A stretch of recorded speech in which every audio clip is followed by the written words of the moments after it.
He'd made bad choices. But now, when the real battle came, he wouldn't make those choices. He wouldn't make the same mistake twice. The book's pages began to flip backwards, towards the beginning. And he realized that his adventure was just beginning. The clouds parted over the Isles of Boreas. It was time to choose. The rebellion was in trouble. Ravens were scouting for the secret rebel base. They needed a game changer. Pieces of the Sky Ripper had surfaced. Or so a scholar in the mountains had told him. Surely the weapon that banished the lost gods could defeat the Emperor. Also, a temple had risen out of empty desert. The Emperor had brought the Sky Ripper pieces up out of ancient burial by his obscene rituals. Could this be where the Iblis stone was hidden? Someone better get it before he does, thought Renato. And also, his old friend Lapino needed rescuing. Of course, Renato had a pretty strong suspicion that Lapino had betrayed the rebellion. But could Renato really leave an old friend to the Ravens?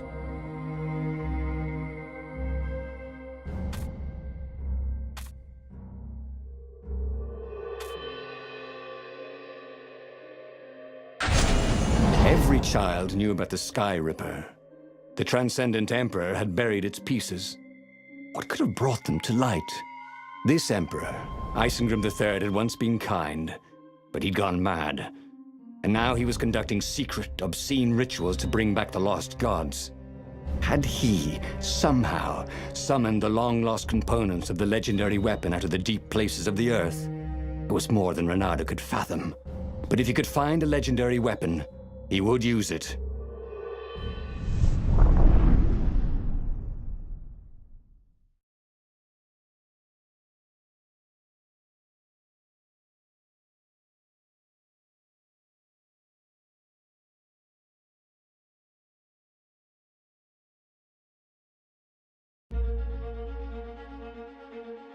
As he set foot on the island, Renato couldn't help feeling a bit curious.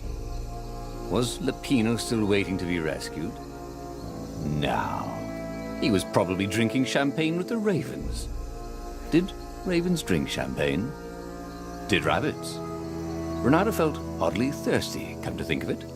Why had he chosen the Sky Ripper? Renato never made plans that required constant vigilance. He was a hero. He didn't think too much. He just went with his gut and hoped it all worked out. The Sky Ripper was a long shot. He'd have to devote himself to it. No side journeys, no rescuing old friends. That was against his nature. Could he stick with it?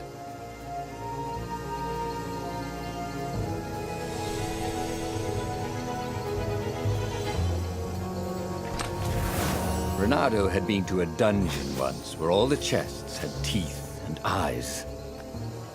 It had been a short visit.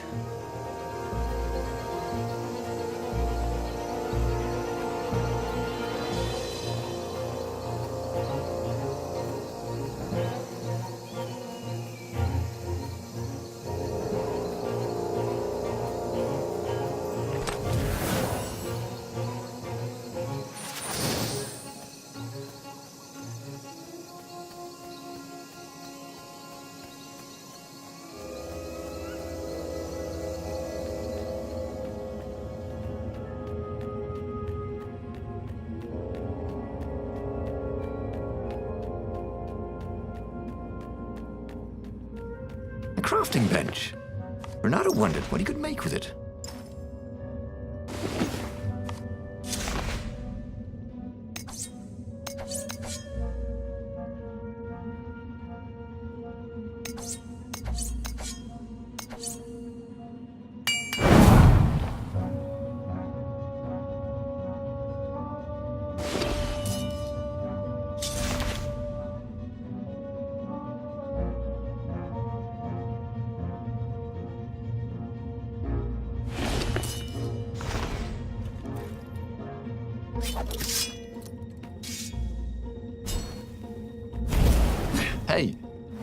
Hey, I'm a firefox, thought Renato.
really sliced like ham.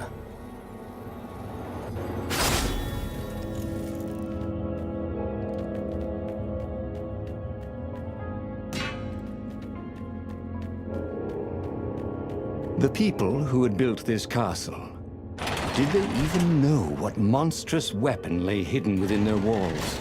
The Sky Ripper could destroy anything it touched, or so the legend said.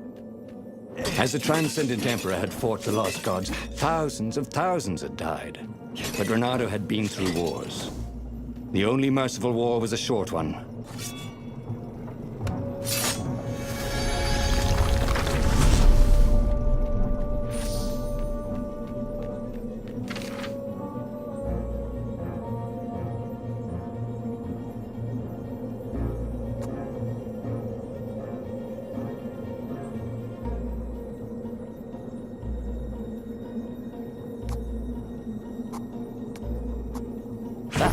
Come in handy in a pinch.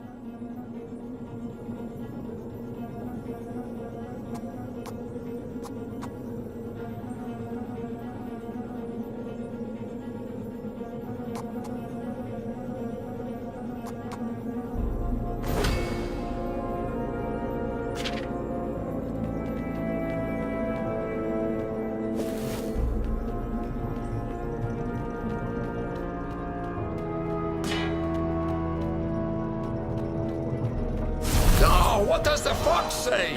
Asked one raven. Another one called back, Oh, I'm dying! and they both laughed hysterically.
Mother wasn't watching.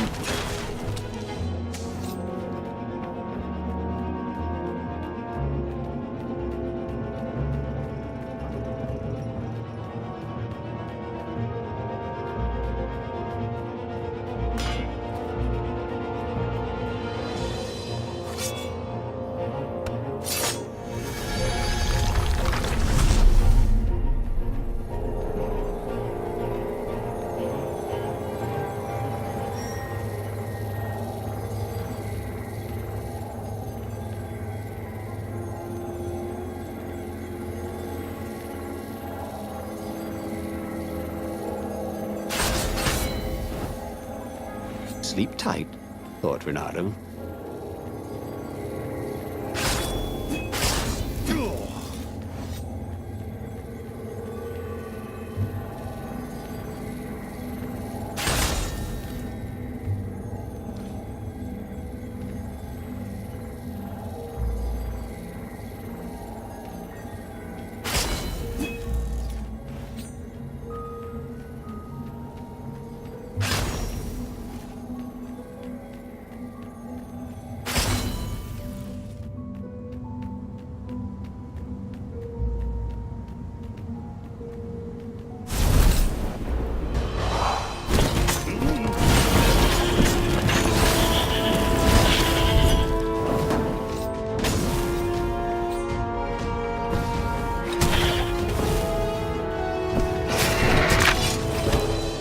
Bye-bye, life, he thought.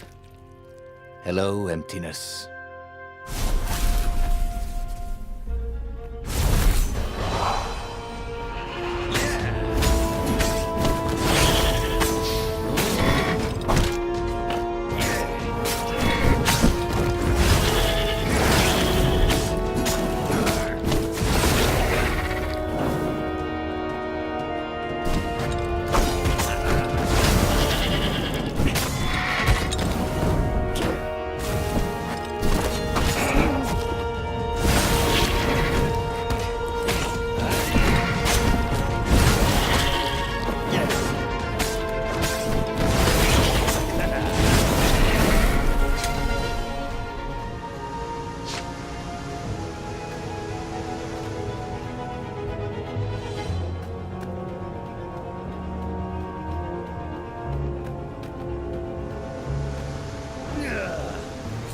Ah, a puzzle.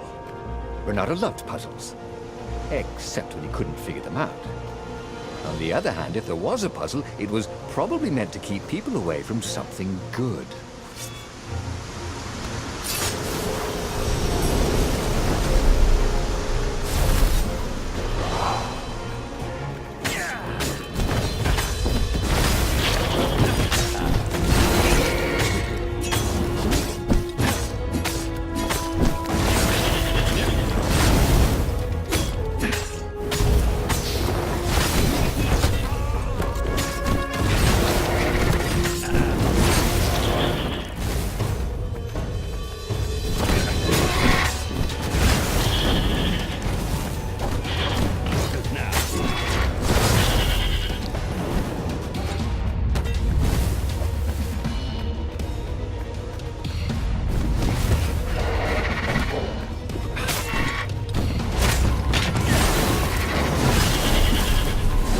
Renato wondered if he could learn to cook this way.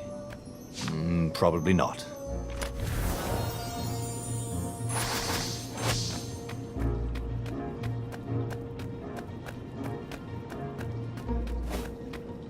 That had been his mistake before. Trusting his old friend Lapino, who'd been through so many battles with him and shed so many heartaches, who he'd rescued so many times.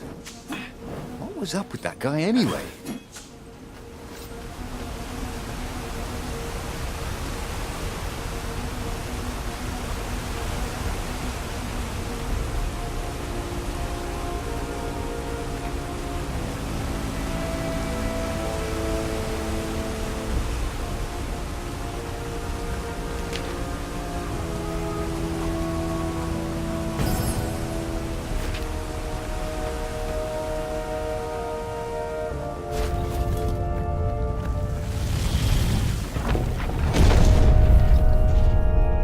There it was.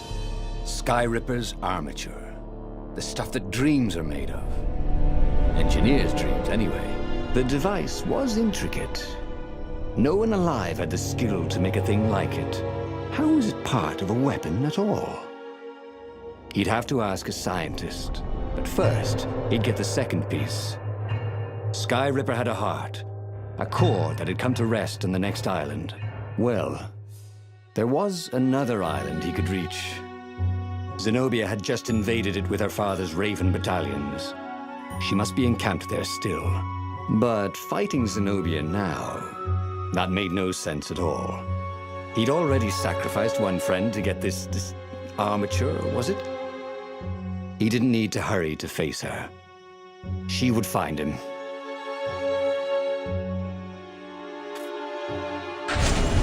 It was a no-brainer. He'd sacrificed his old friend Lapino to get the armature. And the armature was useless by itself, only a series of coils and wheels. War demanded sacrifices, and he would make more before the end. He would have to choose the greatest good, no matter how much it cost him. Zenobia. Well, he would see her sooner or later, across a battlefield or a sword's point before all this was over. He was sure of that. The power was in the core.